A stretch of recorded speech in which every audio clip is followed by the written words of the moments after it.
বাংলাদেশে এতটা গরম পড়ছে, এই ভিডিওটা যে আমাকে না পাঠাইতো না, আমি কখনো বিশ্বাস যাইতো না।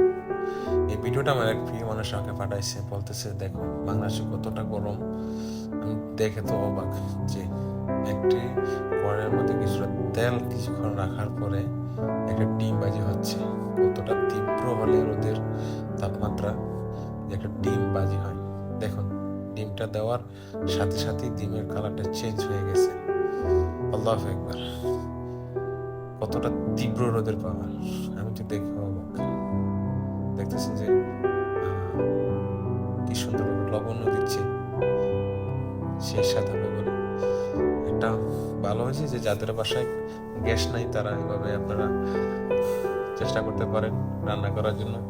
এটা শুনে খুশি হওয়ার কিছু নেই, কারণ যে পরিমাণ গরম পড়তেছে, রোদের তাপমাত্রা দিন দিন বাড়তেছে বাংলাদেশে। মানুষের সুস্থ থাকাটাই অনেক টাফ হয়ে পড়তেছে। মানুষ অসুস্থ হচ্ছে, জ্বর আসতেছে, ডায়রিয়া হয়ে যাচ্ছে, পেট ব্যথা করছে, মাথা ব্যথা করতেছে। মানুষ সুস্থ থাকাটাই তো অনেক টাফ। আমাদের এই পরিস্থিতি আমরা নিজেরাই দায়ী।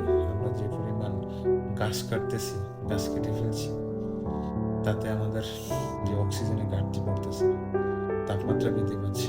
এখন দেখতেছি যে কিছু মানুষ গাছ লাগাচ্ছে বেশি বেশি করে। ভাই, গাছ কাইঠা এখন গাছ লাগালে কি লাভ হবে বলেন? আমাদের তো এটা আগেই ভাবা উচিত ছিল যে গাছ কাটলে আমাদের তাপমাত্রা বৃদ্ধি হবে, অক্সিজেনের ঘাটতি পাবে।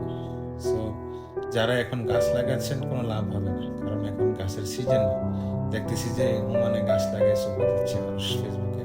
এটা তো শুধু দেখানোর জন্য যে আমি গাছ লাগাচ্ছি।